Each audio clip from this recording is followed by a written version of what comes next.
Hello. I feel sorry for myself today, so I need to make a video to help myself and maybe help someone else as well, hopefully.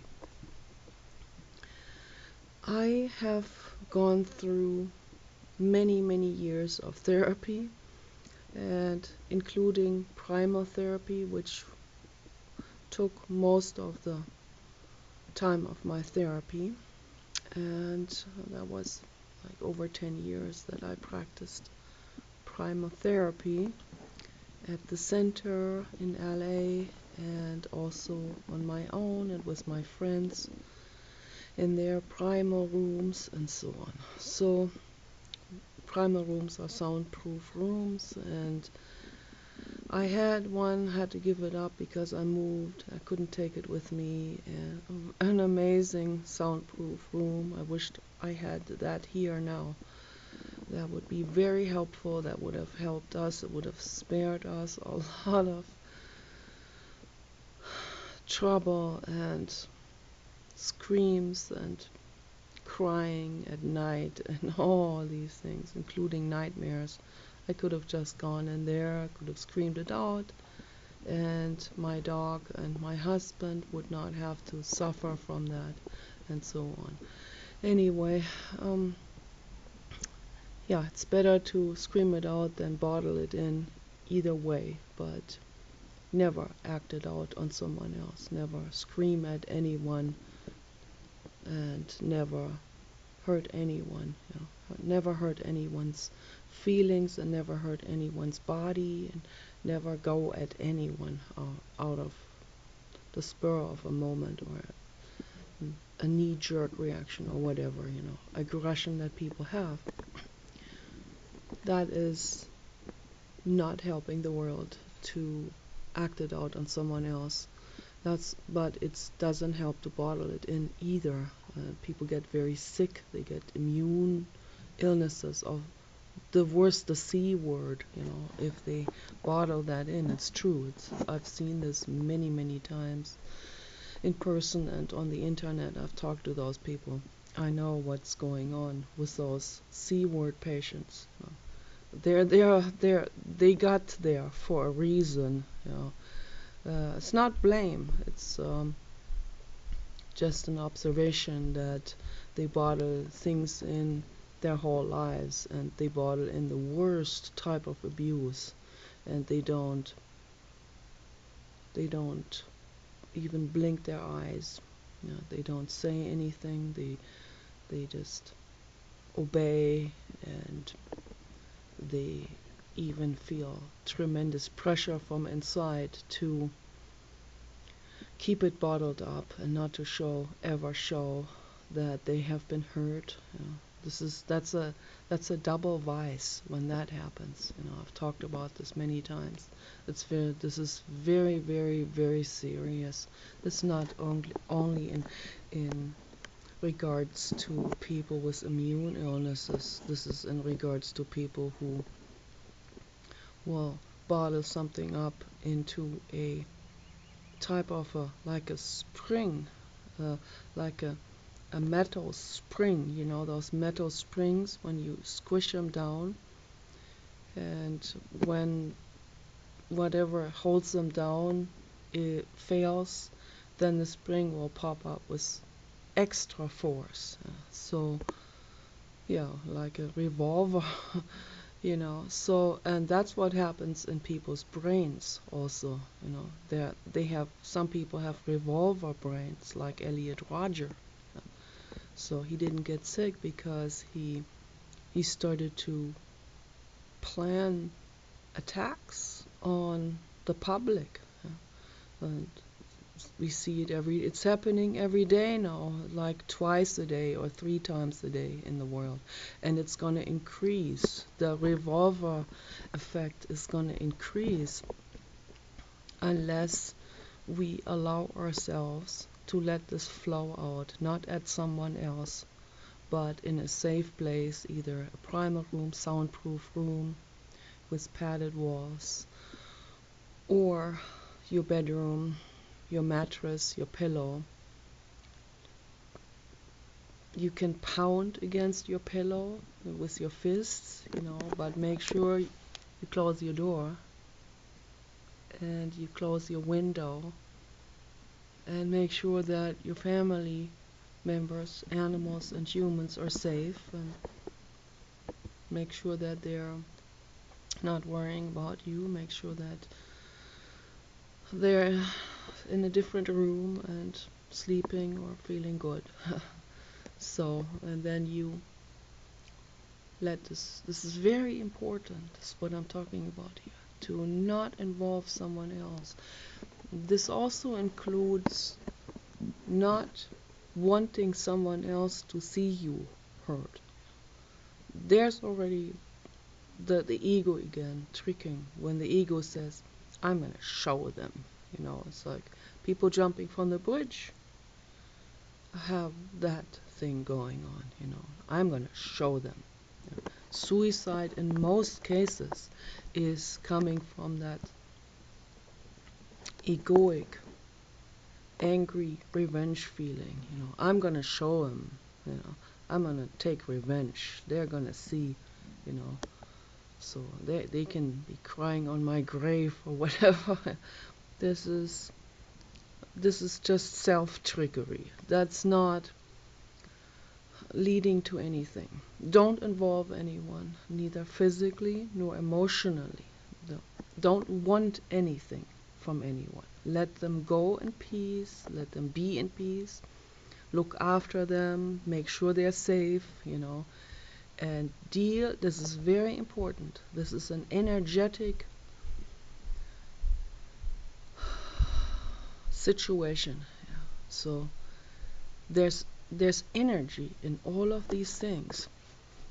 Wanting something from someone else is highly charged, an energetic vault that you create. And this energetic vault, it's a lot of people won't believe it, but it's the truth. This energetic vault does not know space or time. That energetic vault will show itself, will reveal itself to that person, no matter how far away they are. They could be on Mars, and they will feel it. And that's why, I've seen this in my own life. I've seen this happening. When I wanted something from someone and I just pretended I don't want anything, but I just I had to do my laundry, and then they go, oh, again, what does she want from me? I could just see it in those guys' faces. I was lonely. I wanted a boyfriend, or when I had a crush, it's like it never failed. When I had a crush on someone, I never failed to make that person feel very annoyed. And it's purely energetic. The people I had a crush on never had a crush on me, for example. That's another thing to discuss. It's also a phenomenon that happens quite a lot. But none of this should be taken lightly. All of this, even if I laugh about this is not a laughing matter at all. And this has driven people to commit suicide. This has driven people to murder and hurt others. And that's why this is so important to get into this mentally, and to become aware, and to really get an insight into what's going on when we suffer, and the different types of suffering. It all comes from the same source, from the stream of suffering, and from childhood pain. Our parents not being there fully for us, not really giving us what we needed. And it gets acted out later on in life, over and over and over again. And it's so sad. And I'm very grateful that I had the books by Dr. Arthur Janoff quite early on. My friend Annalise gave me a book of his, and then I started buying all the other ones as well. And she already knew him in person, and because she had been studying with him many times, off and on, when her husband had to go to California. So she was there first, and I couldn't finish my study program. I could not handle the pressure and the loneliness. I just could not do it. It was too much for my nerves. Every day in that public, in the university bathroom, crying every day in despair, crying at night, getting a cyst on my fallopian tube, and the doctor had no idea that this is also caused by stress and the loneliness I felt, this unsupport, this non-support from anyone, physicians, professors, other students, no support whatsoever, zero. Be completely alone with my suffering and all of this. And I figure, later on, we have to do something better than that. We can do better than that. It shouldn't be like this. In any situation, whether it's a university, college, or hospital, or prison, in the prisons, what do they do to rehabilitate those people? They do nothing to rehabilitate them.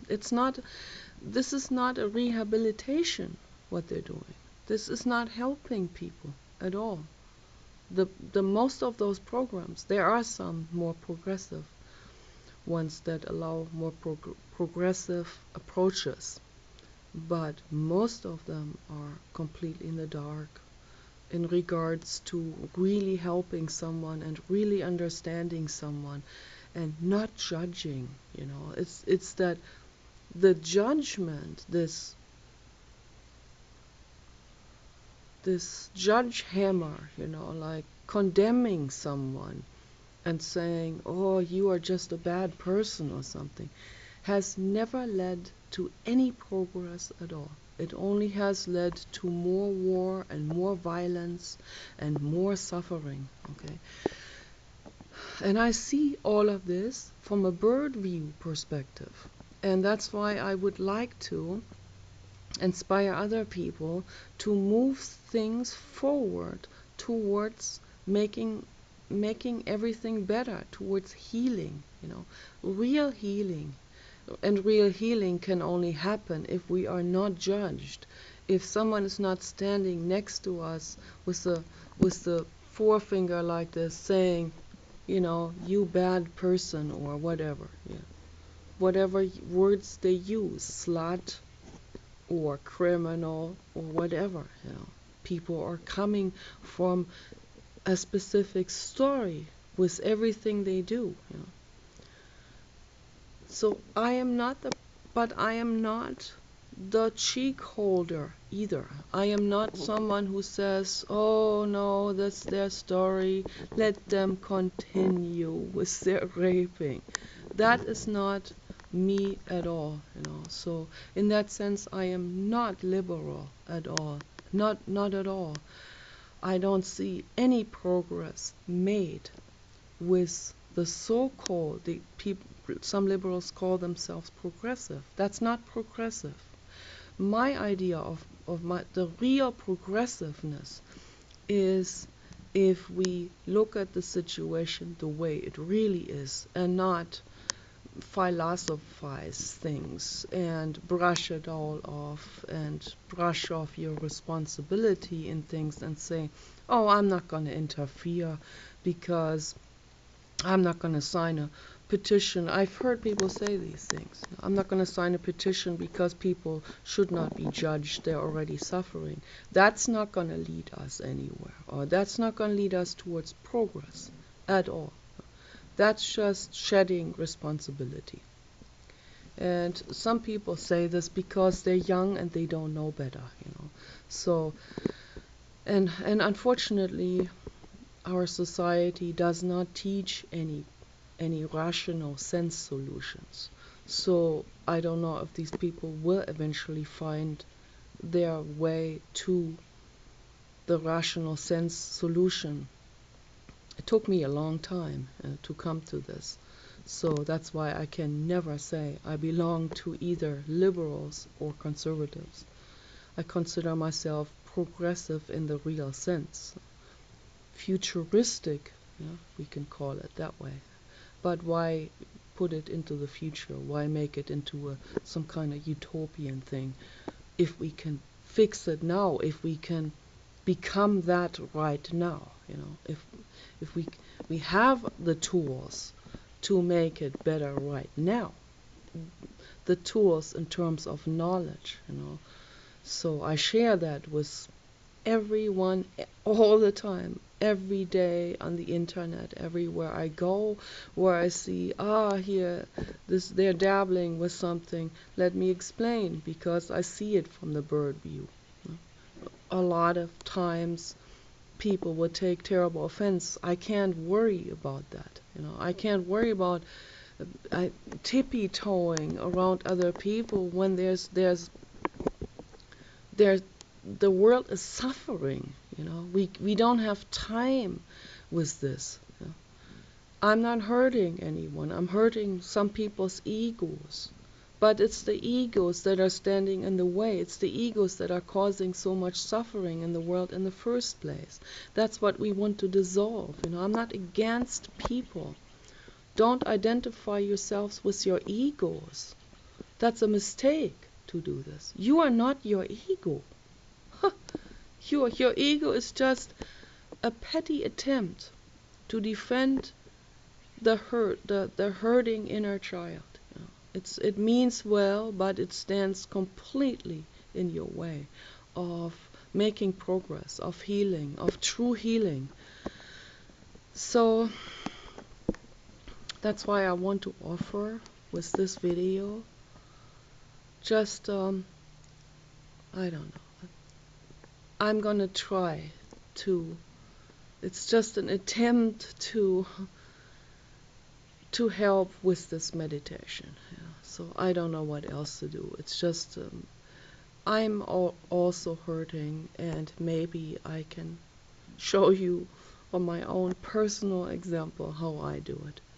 I don't know if a tear will come out right now, because I feel kind of focused right now on this whole subject. I'm not so much in the emotion, but maybe we can get into the emotion. So breathe in through your abdomen, through the rib cage, chest, throat chakra, into the head, all the way to the top, to the crown chakra. Breathe out through all of those energetic, like what's called by Arthur Janov, the midline. Yeah. He calls it the midline. He's not into New Age. He calls it the midline, but it's the same thing. It docks onto the same thing. The midline, all the way from the top through the center of the body, all the way out to the root chakra. So this is an energetic stream. Okay, breathe through this and allow yourself any emotion that comes up. Slowly breathe in.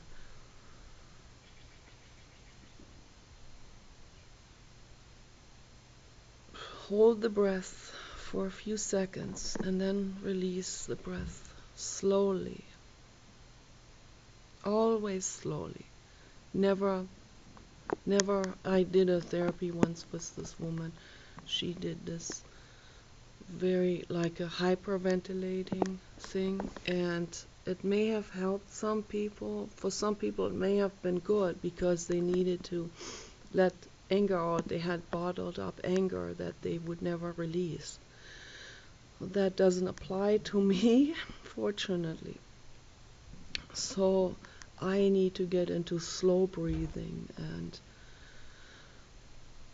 I can't get like quickly, immediately into a feeling of, my mother and all that stuff, which she tried to do on the phone with me. That didn't work very well for me. So it takes time for me to get into those emotions and to really thoroughly connect with all of those levels of consciousness and pain level. Arjanov has 3 pain levels: the present, the past, and the primal level. So first line, second line, third line, and we can't dive into the first line and just skip the other 2 steps. That doesn't work. So it's very important that we pay attention to letting ourselves go through the stages that we need to go through first and not rush anything. I've seen so many people rush themselves into emotions. That comes from the wrong mindset again. That comes from competitive, egoic, and showing off and all of these. Those are thoughts, those are ideas, those are egoic needs and so on. So we need to pay attention to what we really feel underneath and how we really feel and allow that to happen and be good to ourselves and be more observant. So what do I really need right now? Oh, let me calm down. Let me slump down into the chair and relax and think about what I really need.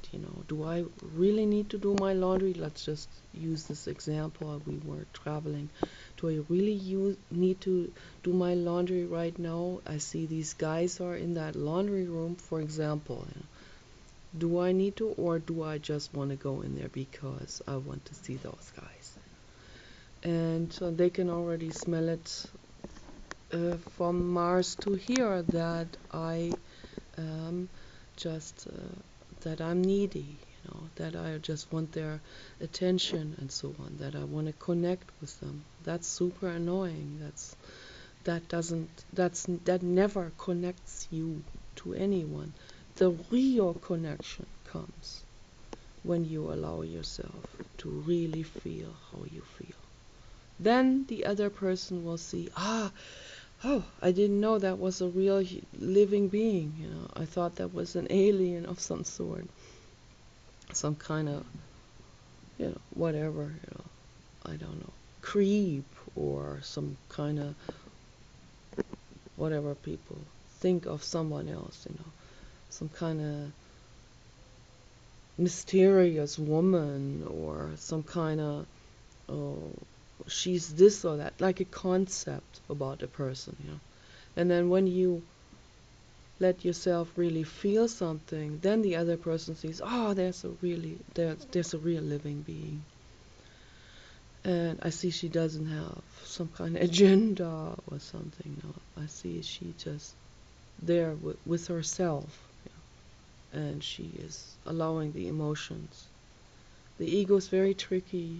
The ego knows how to deceive us into thinking, oh, we're connected, but in reality it's become a concept again. It conceptualizes itself very quickly.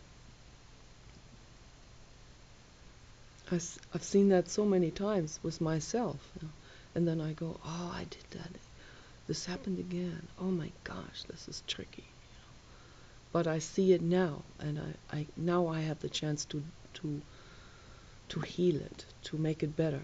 With this insight, I can allow myself to let go of this. Let go of a crush or something. Just let go of all of this and just be with yourself. This is so incredibly important. Let go of that clinging to. It's nice to make yourself look nice, but let go of that clinging of eternal youth, for example. I just have to accept it. I have to accept that I am getting older. I have to accept that at some point, that I will get into menopause, and I have to just accept this is the hardest thing for women. Don't ever make fun of people, when they go through something. I see it with a lot of movie stars. I'm not going to name any names. I see this happening all the time now with all of those pretty movie stars and sex symbol stars and so on, how incredibly they're suffering. They are suffering so bad, it is so bad. I see it very clearly. And those people who don't have something else going on in their lives, those people who are not involved with something else, with a cause or with art or with something that is fulfilling them, and making them feel whole. Those people that don't have that, they fall very, very deep, because they put all of their I don't like to say eggs because I'm a vegan. They put all of their jewels into the same drawer, the same basket. So, and that is the beauty basket. That is the glamour iconic basket. Or some women who are not famous. The I've seen many of those. It's like always been complimented their whole life, until the curve has peaked and goes down. And it it's amazing how horrible, how frightening that is. I don't know if I can handle it. I don't know if I can survive this. I really don't know if I can. I mean, I've never been a beauty queen or anything. But but but I feel it very strongly. I feel this fear very strongly. It feels like, who am I, when my face kind of like starts to melt away, like in that photo from Francoise, you know, that Francoise basically showed me, hey, this is you're already going in that direction. That's what that photo showed. You're already becoming a zombie. Look in the mirror here. Here's a glimpse. This is you. This is you already. You're already starting to melt away like a wax candle or something. And the pain of that. Francoise, you're going to come back as a woman in your next life.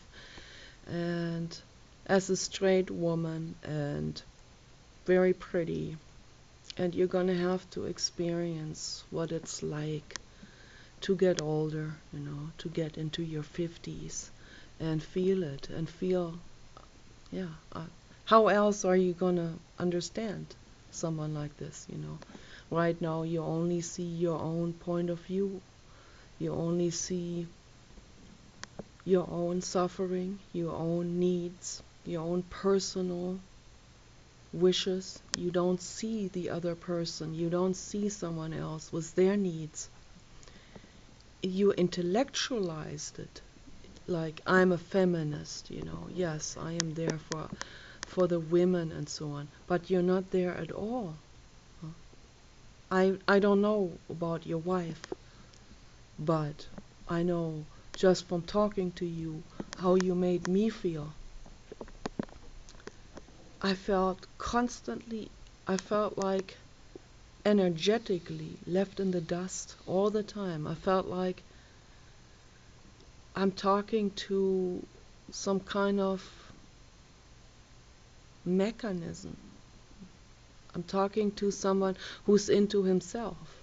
I'm talking to a mask. Yeah? That's what it felt like for me. And there's no way I can handle that. I'm way too sensitive for that. I can't handle that. I'm not mad or anything because, you don't know. You don't know better. You're acting things out and you're caught up in your own needs. But it still makes me feel bad, whether you're doing this deliberately or not. So, but to make me look like a zombie, yeah, that's a little bit more than totally unconscious. There is a bit of a malicious intent in there.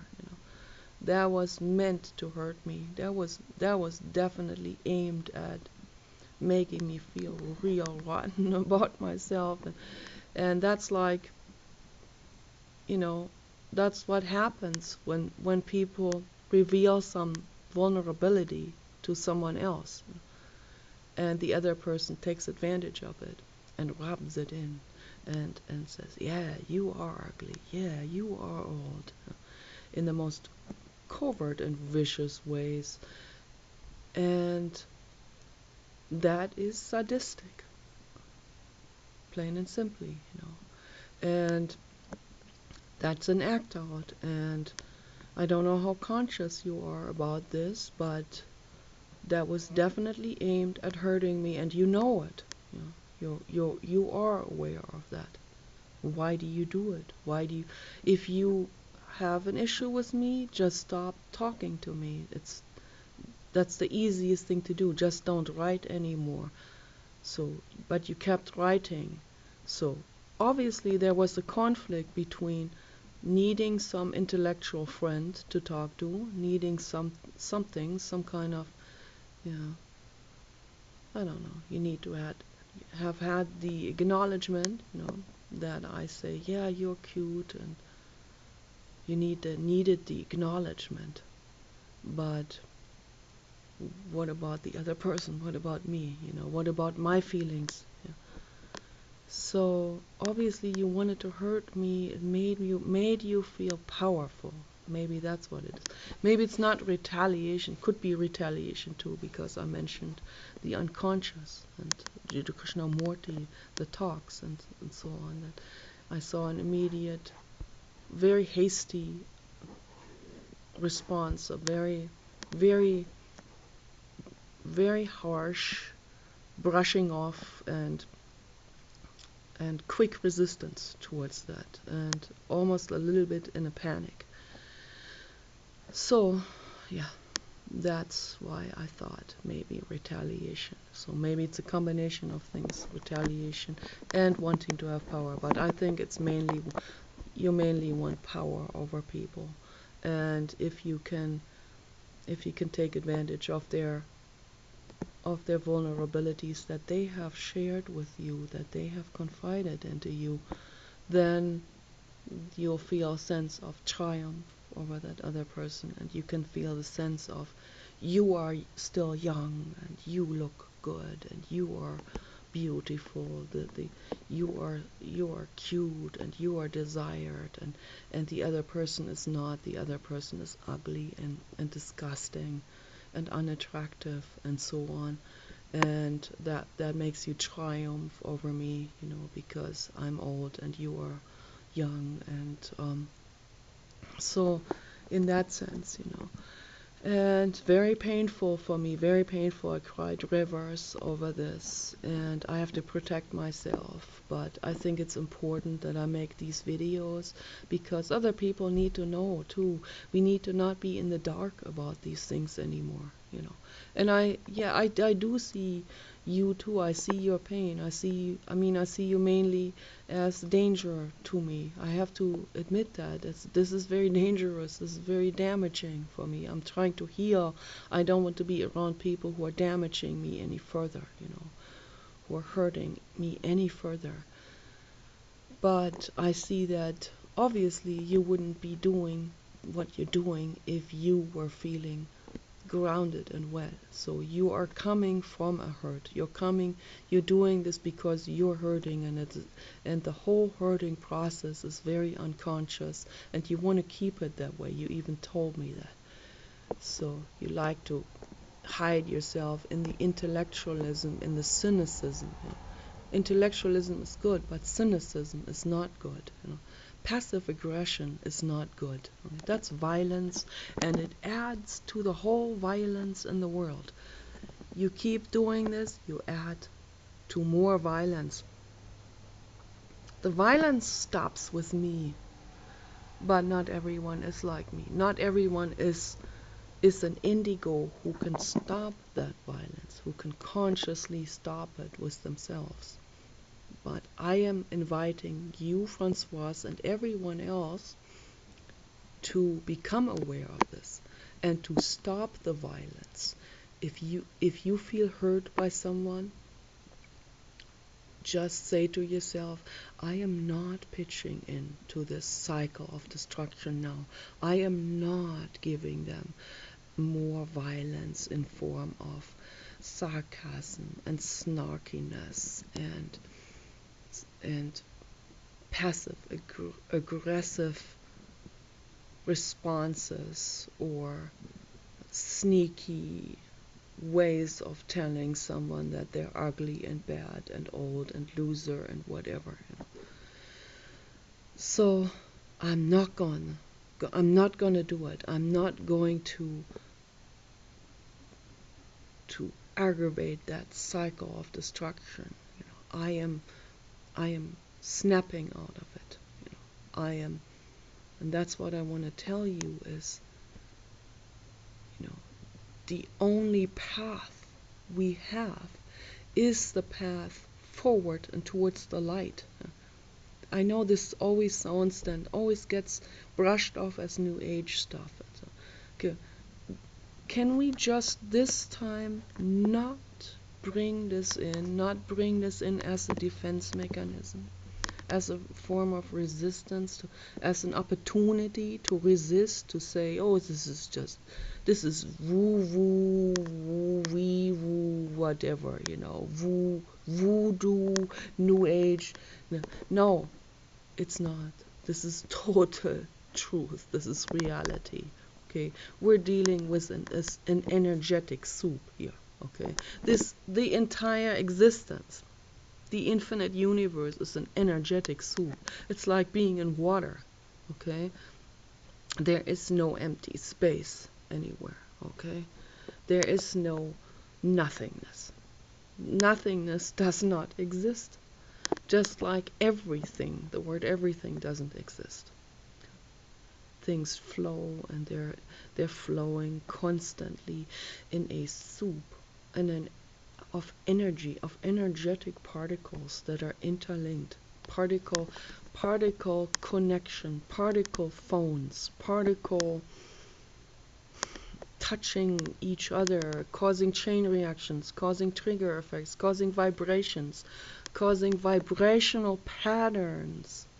Okay, I see it everywhere going on. You, Francoise, you're not outside of this as an atheist, or my husband. You guys are not outside of this. You are also part of this. Okay, just like a Christian is also part of the suffering of global warming, no matter how much he denies it. The same the Christian also has come from an ape type animal, whether he denies it or not. Just like the atheists or the materialists people among science are also part of this energetic soup. So you can't snap yourself out of it because it's convenient for the ego, or because it's scary, to face any of these things. We have no choice other to face these things. You don't have a choice other than to face that pain from the past, to face that hurt. I'm not gonna say it now because I respect you. I respect what you told me. You don't respect what I told you. You use that for your emotional advantage. But I am not going to say those details. But you know what I'm talking about. Your past is what you're running away from. And you do it on cost of others. You step on other people's feet to run away from your past. Stop hurting other people. Stop hurting anyone, any being, any sentience. Don't act it out on anything anymore.